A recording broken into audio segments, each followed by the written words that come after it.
அவங்க டீசெண்டாக இருக்கணும் அப்படின்னு எதிர்பார்க்குறாங்க. இந்த தொழிலில் இருக்கணும் இப்படி இருக்கிறாங்க அப்படின்னு சொல்லிட்டு யாரும் வரமாட்டேங்கிறாங்க. அதனால் இப்போ வந்து என்னன்னா இவங்களும் வந்து இப்போ தறித்தொழில் நிறுத்திட்டு படிக்க போயிட்டாங்க எல்லாருமே, அடுத்த ஜென்ரேஷன் எல்லாருமே. இப்போ நான் கூட எங்கள் பசங்க இருக்கிறாங்கன்னா நல்லா படிங்க, படித்து அடுத்த சப்ஜெக்ட் போங்கன்னு தான் சொல்கிறோம். தொழிலுக்கு வான்னு சொல்லி யாரும் சொல்கிறோம்.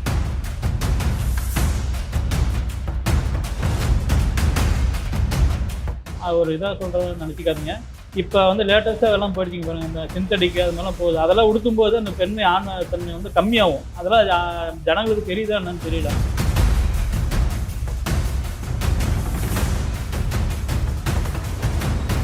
மெட்டீரியல் எல்லாமே பார்த்தீங்கன்னா 5% போட்டு தான் கொடுக்குறாங்க.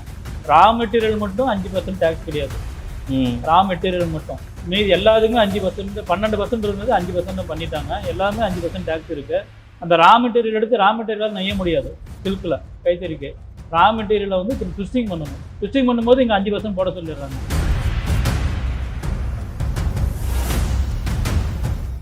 ஒரு 100% நடந்த வணிகம் வந்து பார்த்தீங்கன்னா இப்போ 20%, 15% தான் நடக்குது. அது மீட்டெடுக்கிறதுக்கு ஏதாவது ஒரு வழி கொடுக்கணுங்களா அரசாங்கம்? அந்த மேம்பாடுன்னு சொல்லி கொண்டு வந்து டெவலப்மெண்ட் பண்ணுறாங்க. ஆனால் ஜவுளி அதிகமாக இந்தியாவில் வரி வசூல் பண்ணுறது இப்போ பார்த்தீங்கன்னா டெக்ஸ்டைல் பிஸ்னஸ் தான் அதிகமான வரி அரசாங்கத்துக்கு வந்து வருது. ஆனால் கைத்தறிக்கு டெவலப்மெண்ட் சொல்லிட்டு ஒரு ஃபண்டே எதுவும் கிடையாது. அரசாங்கத்தில் நெய்கிற தறிக்காரர்கள் தான் முக்கியத்துவம் கொடுக்குறாங்க, ப்ரைவேட்டில் கொடுக்கறது இல்லை. அதனால தான் இப்போ நீங்கள் பேட்டி இடத்துல 4-5 டைம் நான் கூட்டுறவு மென்ஷன் பண்ணி பேசினேன். ஆனால் அது உங்களுக்கும் தெரியணும் அப்படிங்கிறதுக்காக கொடுக்குறாங்க, இல்லைன்னு சொல்ல. அவங்களுக்கு தான் முக்கியத்துவம் கொடுக்குறாங்க, ப்ரைவேட்டாக நேரம் யாரும் கொடுக்கறது கிடையாது. இதை வந்து அரசாங்கம் வந்து எப்படி செயல்படுத்தாங்கன்னு தெரியல. நாங்களும் ஆனால் இதுக்கான கொஸ்டின் வந்து நாங்கள் கேட்டுட்டு தான் இருக்கோம், கேட்காம தான் இல்லை. அப்புறம் கொரோனா காலம்லாம் ரொம்ப ஃப்ளாட்டு ரொம்ப முடிஞ்சிருச்சு. இப்போ வந்து ரீசெண்டாக எம்எஸ்எம்இ சட்டம் போட்டிருக்காங்க மத்திய அரசாங்கம். அதை எப்படி அவங்க அமைச்சாங்கன்னு எனக்கே ஒன்றும் புரியல. அதை அமைச்சதில் 50% நடந்த வியாபாரத்தில் பார்த்திங்கன்னா இப்போ 5%, 10% தான் நடக்குது. மேனுஃபேக்சரிங் சர்டிஃபிகேட் வைத்திருந்தால் அவங்க வந்து 45 நாளில் பேமெண்ட் எல்லாம் செட்டில்மெண்ட் பண்ணிக்கணும். நேட்டிவ் நியூஸ் தமிழ் நேயர்களுக்கு வணக்கம். இன்று நம்மோடு இணைந்திருப்பவர் அனைத்திந்திய நெசவாளர்கள் நலசங்க தலைவர் திரு பிரபாகரன் அவர்கள். வணக்கம். வணக்கம். இன்னும் வரும் கொஞ்ச நாட்களில் உங்களுக்கு ஆளுநரோட ஒரு நிகழ்ச்சி இருக்கு. ஆமாம். அந்த நிகழ்ச்சியை பற்றின ஒரு எங்கள் புரிதலுக்காக உங்களோட ஒரு சின்ன எக்ஸ்பிளனேஷன் கொடுங்க. ரைட். அனைத்து இந்திய நெசவாளர் சங்கம் நாங்கள் ஆரம்பித்து 5 வருஷம் ஆகுது. 5 வருஷத்தில் இன்றைக்கி இந்த நல்ல ஒரு சிறப்பான முறையில் செயல்பட்டு இருக்கோம். ஒரு சிறு அளவில் தான் நாங்கள் செஞ்சோம். ஒரு 5-6 பேர் செஞ்சு இணைஞ்சு செய்யலாம், நெசவாளர்களுக்காக எதாவது செய்யணும். நாங்களும் அதே தொழிலில் இருக்கோம், அதே தொழிலில் வளர்ந்தவங்க. நாங்கள் கைத்தறி நெசவாளர்கள் எதாவது செய்யணும் அப்படிங்கிறதுக்காக நாங்கள் வந்து ஆரம்பித்தோம். இன்றைக்கி நல்ல நிலைமையில் நாங்கள் சங்கம் அமைச்சு நல்லா செயல்பட்டுருக்கோம். கவர்னர் அவரை வந்து கைத்தறி நெசவாளர் கோரிக்கை வைக்கணும் அப்படின்னு சொல்லிட்டு நாங்கள் கேட்டிருந்தோம். அவர் மனு அனுப்பிச்சு எங்களுக்கு உடனடியாக எனக்கு வாங்க அப்படின்னு பேசலாம்னு சொல்லிட்டு கூப்பிட்டுருந்தாங்க. போய் எல்லாம் பார்த்து பேசணும். பேசிட்டு உடனே அதுக்கு நல்ல ஒரு ரெஸ்பான்ஸ் இருந்தது. கவர்னர் உண்மையிலும் ஒரு 15 நிமிஷம் டைம் கொடுத்தவர் எங்களுக்காக 1.5 மணி நேரம் டைம் கொடுத்து பேசினார். ஒரு நல்ல ஒரு கைத்தறி நெசவாளரை பற்றி ரொம்ப அப்டேட்டாக கேட்டார். நாங்கள் ஒரு கொஸ்டின் நாம் ஒரு பதில் கொடுத்தோம்னா அவர் 3 கொஸ்டின் கேட்குறாரு. அதில் இருந்து அந்த அளவுக்கு அவர் புரிதல் நாங்கள் தன்மை புரிஞ்சு அப்புறம் நம்ம சொன்னோம், இந்த மாதிரி நாங்கள் சங்க சார்பாக வந்து வருடம் வந்து கைத்தறி நெசவாளர்களை வந்து கௌரவிக்கணும். இல்லை ஒரு சம்பளத்துக்கு போகிறாங்க, ஒரு கூலிக்கு போகிறோம், அந்த கூலி அதோட கடிச்சு முடிச்சுட்டு அவங்கள நெசவாளர் வந்து அதோட விட்டுறாங்க. அவங்களுக்கு ஒரு கௌரவம் கொடுக்கணும், சமுதாயத்தில் வந்து அவங்களுக்கும் ஒரு அங்கீகாரம் கொடுக்கணும். அந்த ஒரு கான்செப்ட் எங்களுக்கு தோணுது. அதனால் இது பண்ணலான்னு சொல்லிட்டு நாங்கள் வருஷம் தான் பண்ணிக்கிறோம். அதில் சொன்னதுனால அவர் வந்து அந்த 1.5 மணி நேரம் மீட்டிங் முடியல, 2 டைமும் அவரே கேட்டார், அந்த ஃபங்க்ஷனை உடனே நடத்துங்க, எல்லாம் நான் அவசியம் வரேன் ஃபங்க்ஷனுக்குன்னு சொல்லிட்டு அவர் கவர்னர் அப்ரூவல் கொடுத்தாரு. இப்போ வர 15ஆம் தேதி அவர் டேட்டு கொடுத்துருக்கிறாரு. சேலம் மாவட்டம் மேச்சேரி கிராமத்துக்கு வந்து கவர்னர் முன்னிலையில் வந்து நாங்கள் சிறப்பான முறையில் இந்த விழாவை வந்து நடத்துகிறோம். இல்லை அவர் குறிப்பிட்டு வர்றது இந்த கைத்தறி நெசவாளர்களுக்காக மட்டுமா, இல்லை பொது விசைத்தறி மற்றும் கைத்தறியான அவங்களோட? நாங்கள் வந்து நெசவாளர் சம்மந்தமாக தான் பேசணும். பொதுவாக நெசவாளர்னா என்ன அப்படிங்கிற கான்செப்ட் தான் நாங்கள் பேசணும். நாங்கள் எல்லா சப்ஜெக்டும் தான் பேசுகிறோம். ஆனால் கைத்தறியை வந்து குறிப்பாக நாங்கள் நெசவில் கைத்தறி ஒன்று எடுக்கிறோம். கைத்தறியில் வந்து ரொம்ப இப்போ பார்த்தீங்கன்னா ஒரு எண்ணிக்கை வந்து ஒரு 100 பேர் இந்த இடத்துல இப்போ வந்து 12 பேர் 13 பேர் தான் இருக்காங்க கைத்தறி நெசவை நெய்யறதுக்கு. எண்ணிக்கைகள் இல்லை. அந்த சப்ஜெக்ட் நாங்கள் குறிப்பாக நாங்கள் செய்கிறோம். அதனால் அவர் பேசும்போது நெசவாளர் அமைப்பு கண்டிப்பாக வந்து நான் பண்ணுறேன் அப்படின்னு சொல்லி அவர் ஒப்புதல் கொடுத்துருக்கிறாரு. அதனால் எப்படி இல்லை நாங்களும் இப்போ விழாலாம் நடத்துறதுக்கான ஏற்பாடுகள் வந்து ரொம்ப நீங்க என்ன காரணமா இருக்குன்னு நினைக்கிறீங்க? இப்போ முன்னாடி இருந்ததை விட இப்போ கைத்தறிய உண்டான அளவுகோல்கள் கம்மியாயிருக்கு. ஆ. அவங்களோட எண்ணிக்கைகள் கம்மியாயிருக்கிறதுக்கு காரணம் என்னவா நீங்க நினைக்கிறீங்க? காரணம் என்னன்னா, நிறைய காரணம் இருக்கு. இதுல குறிப்பிட்டு ஒண்ணு சொல்லணும்னா, விவசாயம். இந்தியாவுல 2 தொழில் தான் வந்து பார்த்தீங்கன்னா, ஒரு முக்கியமான தொழில். ஒண்ணு விவசாயம், ஒண்ணு நெசவு. 2 தொழில் தான் வந்து அதிகப்படியான ஒரு எண்ணிக்கைகள். விவசாயங்கள் நடந்துட்டு இருக்கு. அதுலயும் ஒரு ஏற்றத்தாழ்வு இருக்கு. அதுலயும் போராட்டங்கள் இருக்கு. அதே மாரி இதுலயும் பார்த்தீங்கன்னா, நெசவுலயும் இருக்கு. ஆனா நெசவுல என்ன பார்த்தீங்கன்னா, யாரும் ரோடுக்கு வரமாட்டாங்க. விவசாயிகளும் வந்து ஏதாவது கோரிக்கை வைப்பாங்க. அவங்க இது பண்றாங்க. நெசவு தொழில் என்னன்னா, அவன் காலையில வந்து 5 மணிக்கு நெசவுல நெஞ்சானா, காலையில சாப்பாடு, மதியம் சாப்பாடு எல்லாம் அங்கேயே அந்த குழியிலேயே தான் இருக்கும். அங்கேயே உட்காந்து சாப்பிட்டுட்டு உடனே நெசவு நெய்வாங்க. சாயந்தரம் 6 மணிக்கு வேலைய முடிச்சு வீட்டுக்கு போயிடுறாங்க. ஏன்னா அவங்க இன்னைக்கு ஸ்டாண்ட் மாதிரியான மிஷின்ஸ் வந்துருச்சு இல்லையா? இல்ல இருக்கு. ஆனா அந்த அளவுக்கு பார்த்தீங்கன்னா, அப்டேட் இப்ப இல்ல. இருக்கு. அரசாங்கத்திலயும் சொல்றாங்க. வெளிய பிரைவேட்ல விக்கிறாங்க. எல்லாம் பண்றாங்க. இவங்க எல்லாருமே இத வச்சு அதிலே போயிட்டாங்க. அந்த படிப்பு அடுத்த ஜெனரேஷன் யாரும் வரல. இப்ப அதுலயே சில மோட்டார் மாதிரியான கருவிகள் மேல பொருத்துவதற்கான சில மானியங்கள் எல்லாமே கவர்மெண்ட் சைடு மானியங்கள் குடுக்குறாங்க. மத்திய அரசாங்கம் வந்து குடுக்குது இல்லன்னு சொல்லலைங்க. ஆனா அது யாரு குடுக்குறாங்கன்னு சொன்னா, கைத்தறி கூட்டுறவு சங்கங்கள் மட்டும் தான் குடுக்குறாங்க. பிரைவேட் வந்து குடுக்க மாட்டேங்கிறாங்க. பிரைவேட்ல இருந்து ஒரு அப்ளிகேஷன் போனா கூட அது ரிஜெக்ட் பண்ணிடுறாங்க. நீங்க வந்து கூட்டுறவு இதுல நீங்க குடுங்க அப்படின்னு சொல்லிடுறாங்க. கூட்டுறவுல போய் கேட்டோம்னா அவங்க வந்து அங்க இருக்கிற மெம்பருங்கள மட்டும் தான் அப்படின்னு சொல்லிடுறாங்க. அதனால இது 100% புறக்கணிக்கப்படுகிறது. இப்போ இண்டிவிஜுவல் 140 கோடி இந்திய மக்களுக்கு ஆடை தேவைன்றது வந்து சர்க்குலர் பேசிஸ்ல இருந்துகிட்டே இருக்கக்கூடியது. ஆ.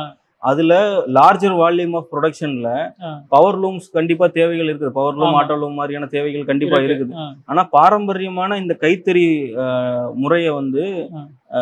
அதிகப்படுத்துறதுக்கான இளைஞர்கள் மத்தியில ஒரு ஈர்ப்பு குறைஞ்சிருக்கு இல்லையா? ஆமா. இப்போ அதை எம்பவர் பண்றதுக்கான உங்க அசோசியேஷன்ல இருந்து ஏதாவது பண்ணிருக்கீங்களா? நாங்களும் பேசிட்டு இருக்கிறோம். கைத்தறிக்கு எல்லாம் வாங்க. அடுத்த ஜெனரேஷன் வரணும்.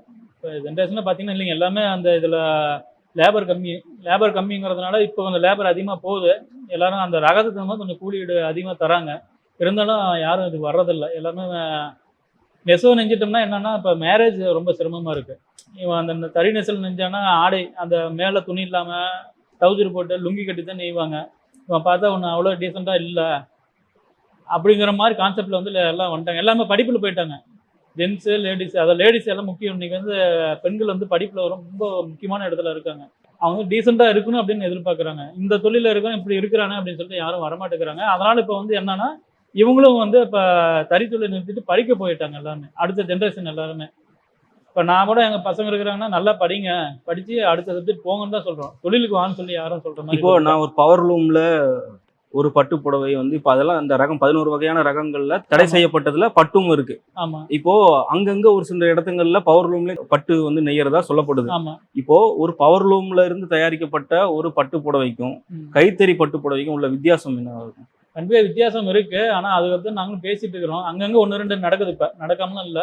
பவுர்லூம்ல வந்து பட்டு போட்டு நெஞ்சிட்டு தான் இருக்கிறாங்க. அதுக்குண்டான எதுவும் என்ன அரசாங்கம் என்ன தடை செய்யணுமோ அதை பண்ணிட்டு தான் இருக்கிறாங்க.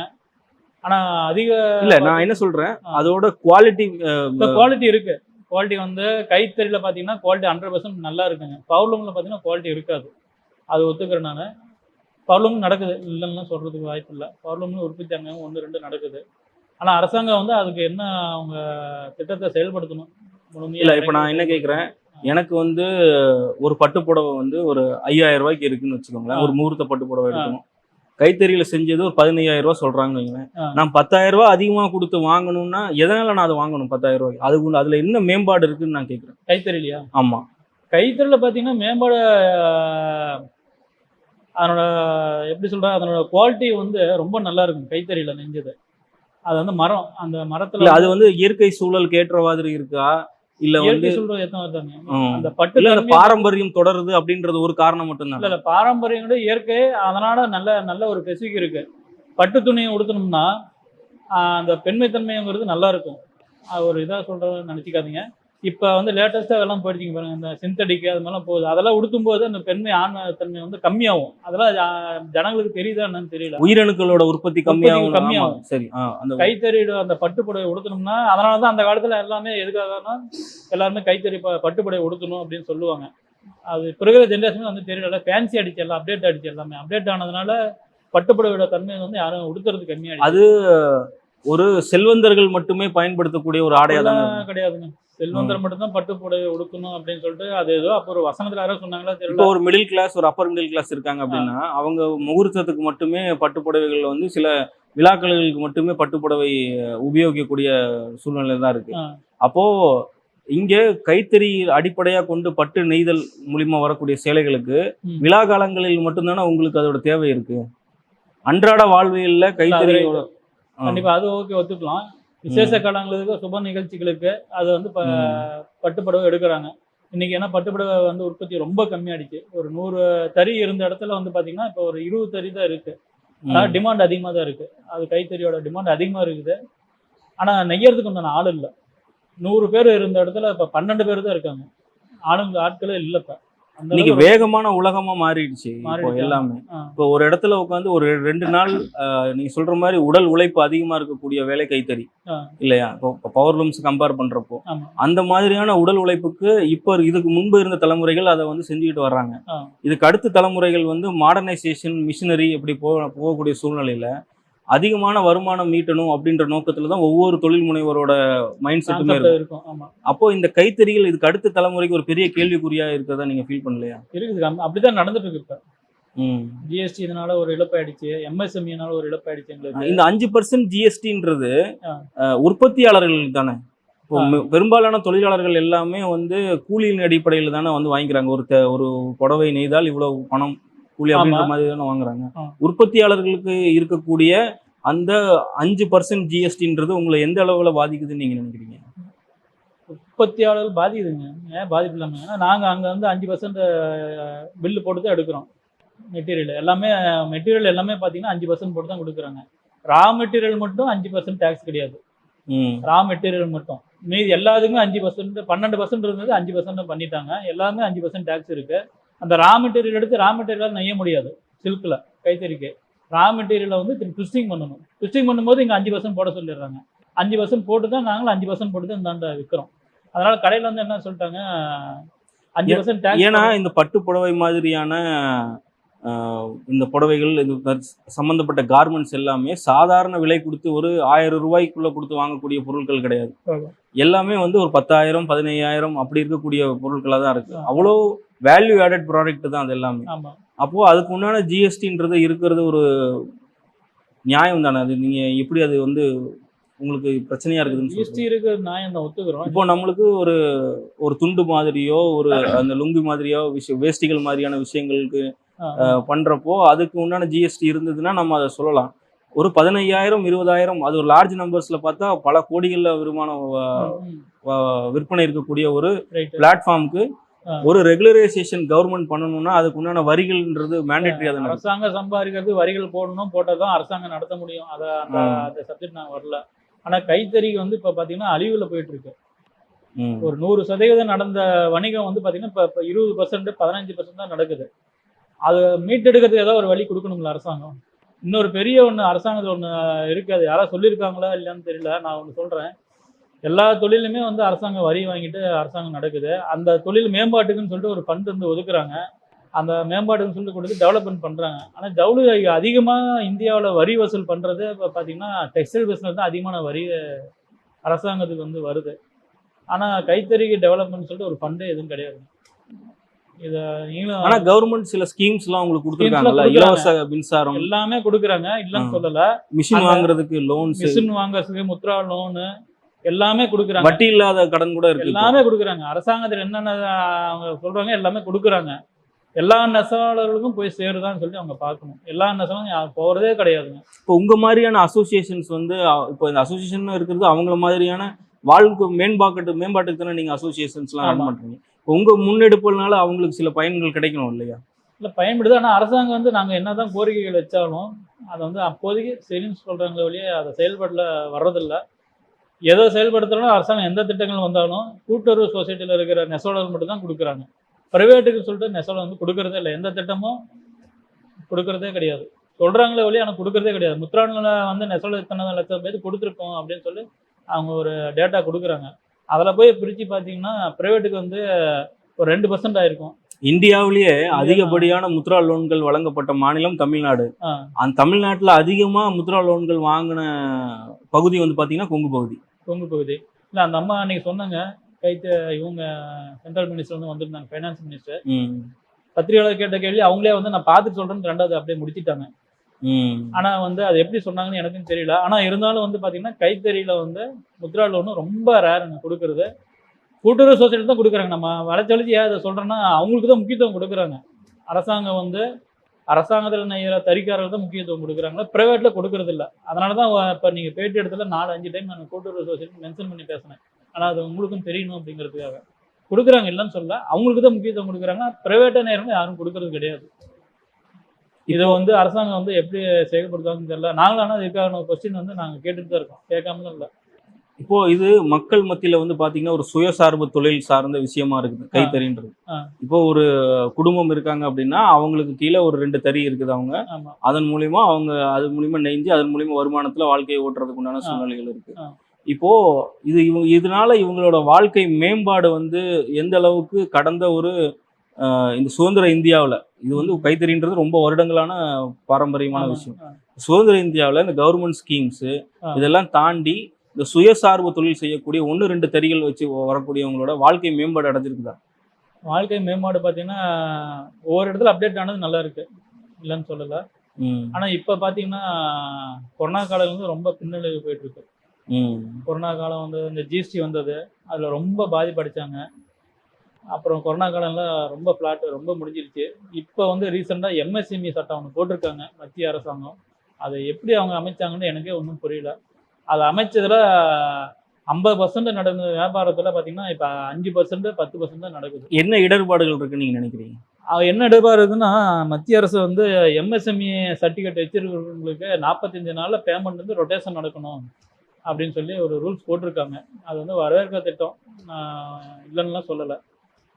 ஒரு அசோசியேஷன் போய் கேட்டிருக்காங்க. கேட்டதுக்கு எலெக்ஷன் முன்னாடி அவசரமாக இப்போ வந்து சட்டத்தை வந்து இது பண்ணிட்டாங்க அவங்களும்.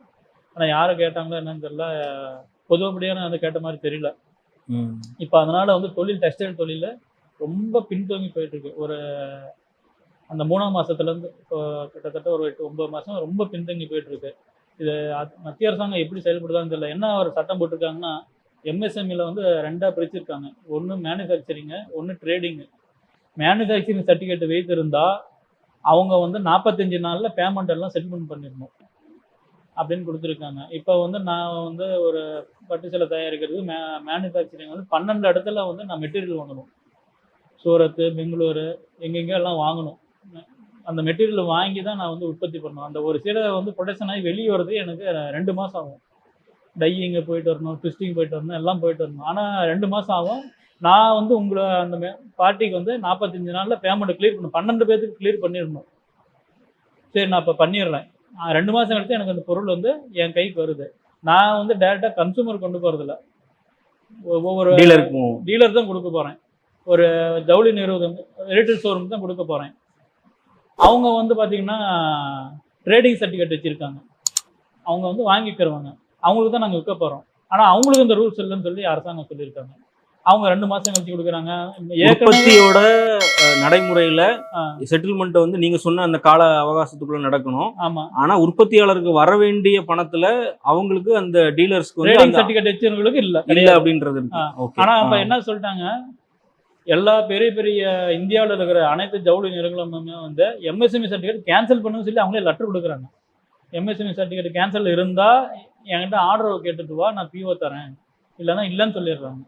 அப்படி எம்எஸ்எம்இ சர்டிஃபிகேட் இருந்து என்னுடைய பொருள் வேணும், இந்த சுதர்சனா சில்கோட வந்து டிமாண்டாக விற்குது அப்படின்னு சொன்னால் அவங்க என்ன கேட்குறாங்க, சரி பில்லு இல்லாமல் கொடுக்குறியா அப்படின்னு சொல்லி இப்பயும் கேட்குறாங்க. நான் எப்போ பேமெண்ட் கொடுக்குறேனோ அப்போ பில்லு போட்டு கொடு அப்படின்னு சொல்லி இப்பயும் நடந்துட்டு இருக்கு. ஆனால் இப்போ அதன் மூலிமா வியாபாரம் நடக்குது. இப்போ பில்லு இல்லாமல் பொருள் வாங்கிக்கிறாங்க.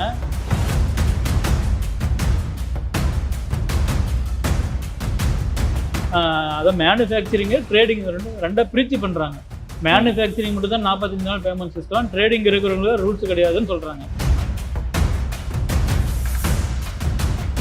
கைத்தறி என்னன்னு எங்கே பார்க்க போகிறோம்னா கண்காட்சியில் பார்க்க போகிறோம். எனக்கு இன்னும் 20 வருஷம் கழிச்சு அந்த அளவுக்கு போயிட்டுருக்கு.